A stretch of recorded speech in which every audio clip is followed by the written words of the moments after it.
Alright, today we are going to make a batch of my icing cakes. This icing I've been making for years. Same icing I've always made. When I used to work in the bakery, this is very similar to the kind of icing we use to ice cakes and make decorations and so on and so forth. So I'm going to show you how I do it. Use my little mixer, of course. In here I have a cup of shortening. You can use half a cup of shortening, half a cup of butter. You can use all shortening. It doesn't really matter. Depends on your flavor that you like. If you use all shortening, then your icing is going to be really white. If you use butter, then it's going to have more of a sort of like a semi-yellowish tinge to it, which is okay. It still tastes really good. So what you do is you put it in a bowl, put your beater on, of course, and then you're going to beat this really well. You want it to be nice and beaten, nice and creamed before we add the powdered sugar. This is, for every cup of this, you use 4 cups of powdered sugar. Now I actually add a little bit extra shortening, so I just put in about an extra cup of powdered sugar. And then in here we have some vanilla, it's about a teaspoon, and then water. Now I'm not going to use all this water probably, but this is to make it a little creamier, because sometimes it gets really stiff, and you don't want it super, super stiff. So we're going to cream it. It usually takes a few minutes. Like I say, you want it nice and creamy. Kind of like what you would do if you were making cookies. You cream the you cream the butter and the sugar together until it's really creamy. Same thing here.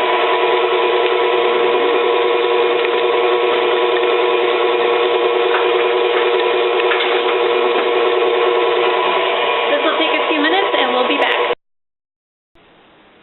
Alright, the icing is now nice and creamed. See how nice and creamy that is? That's what you want.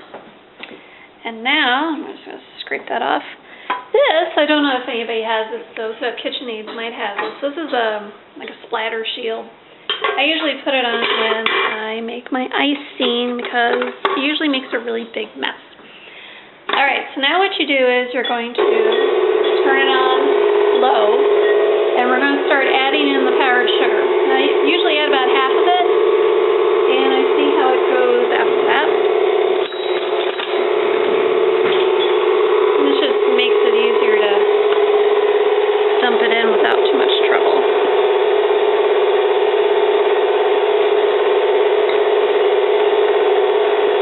At least for me, anyway.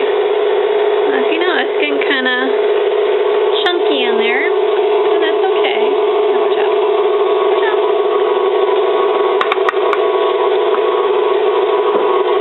When I get about half of it in, I'm going to gauge how dry it looks. And then I will add a little bit of water.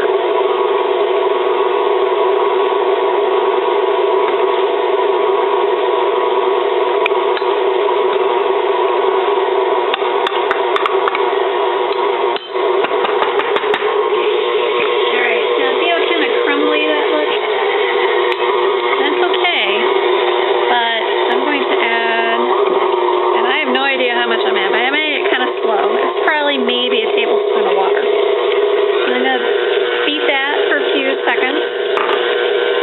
And notice how it creamed up again. That's kind of how you want it. And I'm going to take this, I'm just going to start dumping it in like that.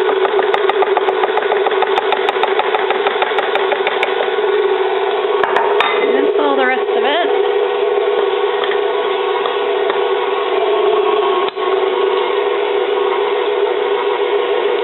Pour in probably another tablespoon of water, and we're going to take the lid off.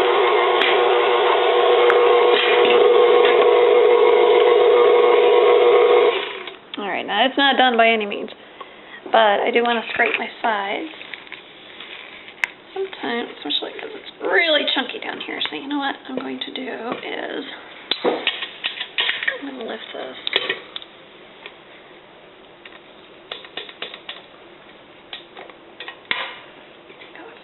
That, and grab a scraper. Here, let's put this there, and then this will get all the kind of stuff at the bottom that gets stuck in there. That looks better. Makes a big mess, but that's okay. Alright. So there's actually quite a bit of stuff stuck on the bottom there. So, now... It's really good, Mom. It's really good when it's like that. Okay. Now the rest of this is basically eyeballing how much water you want to add. I'll add a little bit.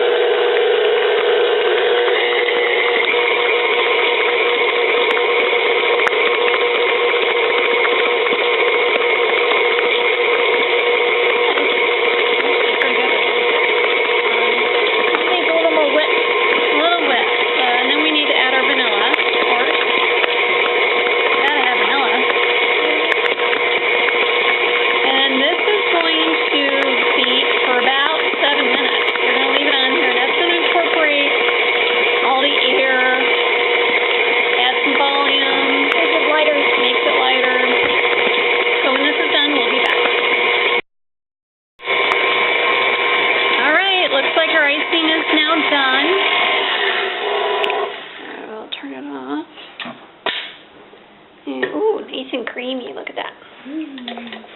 Now, I wouldn't necessarily use, I actually added maybe a teaspoon or so more of water. It was still looking kind of thick.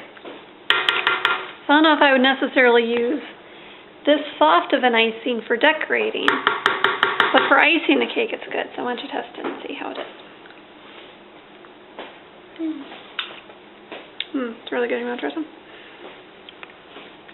Oh, yummy, yummy. Okay, so we will take this, and then what we would do is ice up a cake. If I wanted to make icing for decorations, I might leave it a little thicker. But this is some good stuff. So if you like trying it, give it a whirl. You don't have to use a KitchenAid. You're welcome to use a regular electric hand mixer. It just kind of wears your arm out a little bit from having to stand there, but I've done it before. Give it a go and have some fun with it.